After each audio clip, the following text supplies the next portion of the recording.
Bismillahirrahmanirrahim. Assalamualaikum warahmatullahi wabarakatuh. Adik-adik, kita lanjutkan pembelajaran hari ini.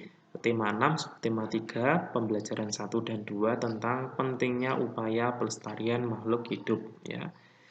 Pengelolaan sumber daya alam yang tidak bijak akan mengakibatkan beberapa hal. Ya. Yang pertama, sumber daya alam nanti akan cepat habis, ya, terutama jenis sumber daya alam yang tidak dapat diperbarui. Ya.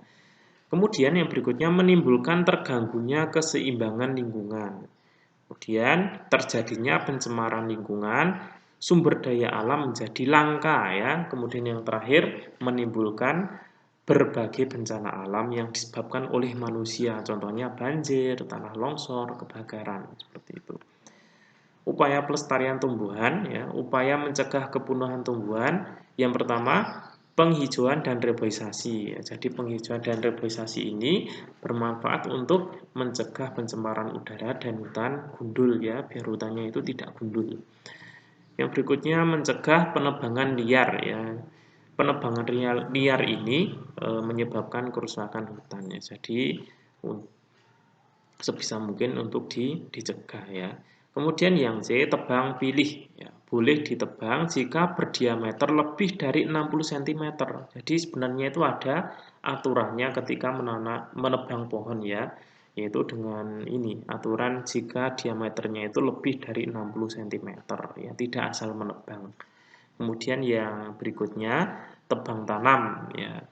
Menebang pohon diiringi dengan penanaman pohon kembali. Misalnya hari ini saya menebang pohon satu, maka hari ini juga saya iringi dengan menanam satu pohon. Atau justru malah saya menebang satu pohon, tetapi saya iringi dengan menanam 5 pohon atau lebih, ya. Itu kan lebih bagus lagi, ya. Kemudian mengurangi bahan-bahan yang berasal dari pohon. Contohnya apa? Kertas, tisu, ya.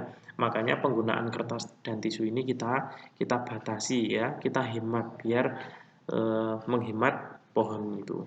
Pembuatan cagar alam. Kemudian yang berikutnya pembuatan kebun koleksi.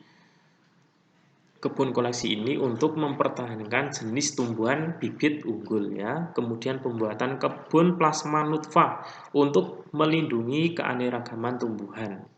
Yang berikutnya kebun botani ini berisi tanaman-tanaman langka yang terancam punah, ya.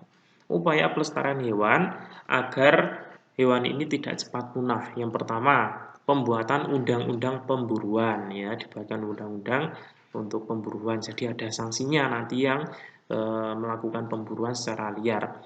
Pembudidayaan hewan langka, nah, contohnya mengadakan penangkaran buaya di Papua dan Bogor. Jadi dikembangbiakan di sana, ya. Kemudian penangkaran burung cakrawala di Solo, ya.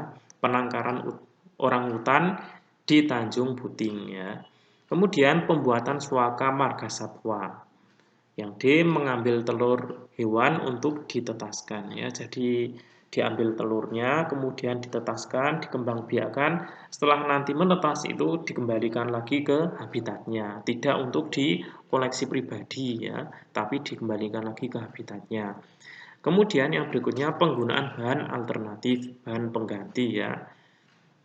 Yang berikutnya pembuatan tangga ikan untuk membudidayakan ikan, ya. Yang terakhir melarang kepemilikan satwa yang dilindungi oleh pemerintah. Jadi kalau ada hewan yang dilindungi pemerintah itu tidak boleh kita bawa pulang, ya, untuk dirawat sendiri, nggak boleh, ya, tapi dikembalikan ke habitatnya.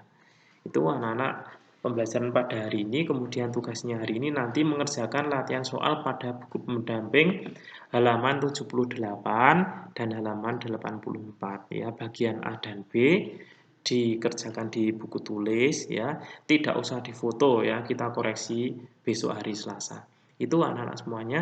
Terima kasih. Assalamualaikum warahmatullahi wabarakatuh.